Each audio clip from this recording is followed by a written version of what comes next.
지금 시장 보면 진짜 온통 전쟁, 폭락 이런 얘기밖에 없죠. 모두가 공포에 떨고 있습니다.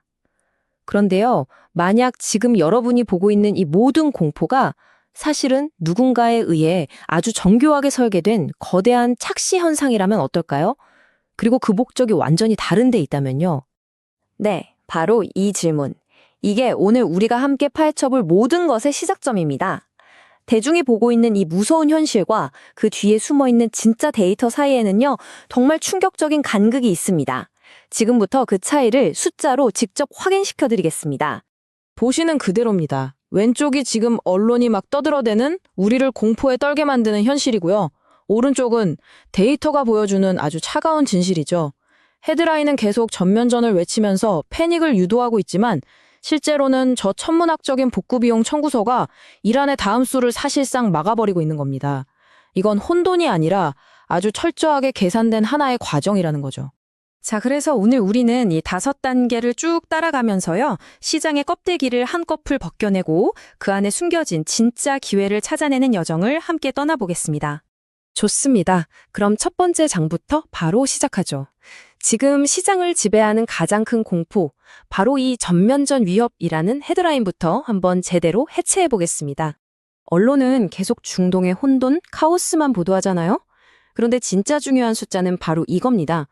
미국하고 이스라엘은 이미 이란의 핵심 인프라, 무려 1만 7천 개를 타격했습니다. 이걸 복구하는 데 드는 비용만 해도 2,700억 달러, 이게 우리 돈으로 370조 원이 넘는 돈입니다. 상상해 가시나요? 이 천문학적인 경제적 피해 때문에 이란 입장에서는 전쟁을 더 끌고 갈 여력이 전혀 없는 상황에 내몰린 겁니다. 이건 혼돈이 아니라 경제 논리에 의한 강제된 결말인 거죠. 자, 이제 판을 훨씬 더 크게 봐야 합니다. 어쩌면 이 중동에서 벌어지는 긴장감은요, 더 큰 그림을 가리기 위한 거대한 연막일지도 모릅니다. 진짜 싸움은 바로 미국과 중국, 이 둘 사이에서 벌어지고 있으니까요. 이 흐름을 한번 보세요. 되게 간단해요. 첫째, 바다에 러시아산 원유가 갈 곳 없이 둥둥 떠다니고 있었어요. 둘째, 이걸 그냥 내버려두면 어떻게 될까요? 헐값에 전부 중국으로 넘어가서 중국의 힘만 키워주게 되겠죠. 바로 이때 미국이 움직인 겁니다. 셋째, 전력적으로 제재를 풀어서 이 원유의 물길을 유럽 같은 동맹국 쪽으로 돌려버린 거죠. 겉으로 보기에는 유가를 안정시키는 것처럼 보이지만 그 본질은 중국의 에너지 안보를 흔드는 미국의 아주 강력한 한 수였던 셈입니다. 좋습니다. 전쟁이니 지정학이니 하는 이 거대한 연막을 싹 걷어냈으니 이제 최근 시장 하락의 진짜 범인을 만나볼 시간입니다. 모두가 중동만 쳐다보고 있는 사이에 진짜 사건은 전혀 다른 곳에서 벌어지고 있었습니다. 이 타임라인에 모든 답이 다 들어 있습니다. 미국 정부의 거대한 지갑이라고 할 수 있는 재무부 계좌 TGA라는 게 있는데요. 이게 4월 9일에 바닥을 보이면서 시장에 돈이 잠시 풀렸어요. 그런데 바로 4월 15일 미국의 세금 내는 날이 되자 시장의 모든 돈이 말 그대로 진공청소기처럼 빨려 들어가서 정부 지갑을 거의 1조 달러나 채워버린 겁니다. 시장의 극심한 돈 가뭄을 겪은 거죠. 하지만 이제 곧 이 흐름은 완벽하게 역전됩니다. 4월 말부터는 막대한 세금 환급금이라는 거대한 현금 파도가 시장에 다시 밀려올 겁니다. 네, 바로 이 숫자입니다. 제가 다시 한번 말씀드릴게요. 단 일주일 만에 390조 원, 390조 원에 달하는 현금이 그냥 시장에서 증발해버린 거예요. 여러분의 계좌가 왜 흔들렸는지 그 진짜 이유가 바로 여기에 있었던 겁니다. 이건 펀더멘탈의 붕괴가 아니라 누구도 예상하지 못했던 아주 강력한 유동성 쇼크였던 거죠.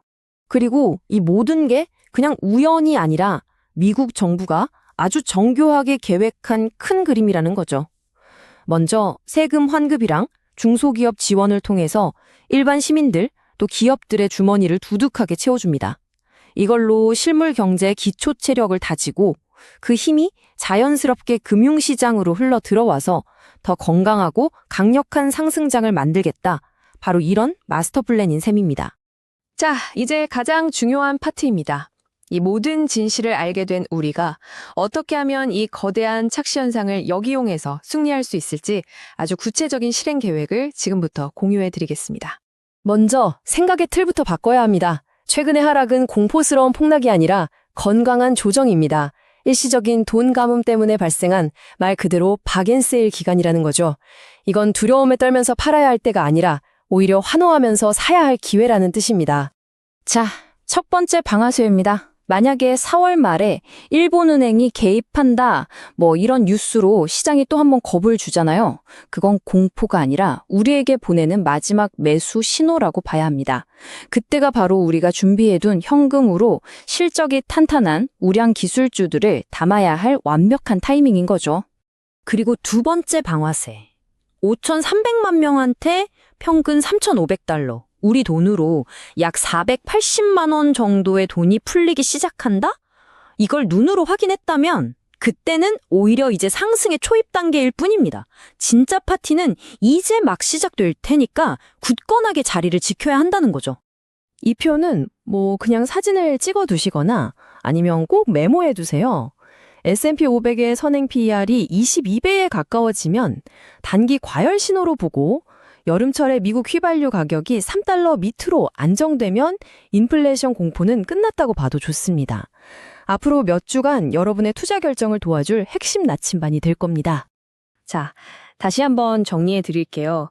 지금 대부분의 사람들이 빠지고 있는 아주 치명적인 함정 3가지가 있습니다. 첫째, 데이터는 안 보고 헤드라인만 믿는 전쟁 공포. 둘째, 이미 한 차례 오를 대로 오른 고점에서 추격 매수하는 포모의 덫. 그리고 마지막으로 유가 오른다고 무조건 에너지 기업이 좋을 거라고 믿는 에너지 착시입니다. 우리는 이 3가지 함정만 피해도 어쩌면 이미 이긴 게임일지도 모릅니다. 결국 선택의 문제입니다.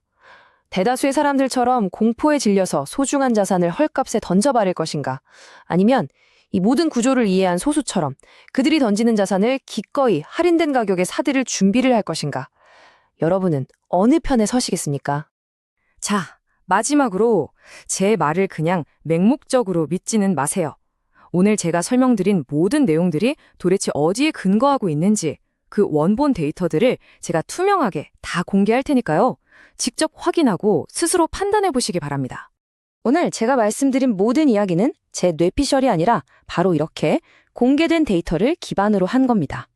여러분도 이 표에 있는 검색 가이드를 통해서 직접 데이터를 확인하고 또 검증해 보시길 바랍니다.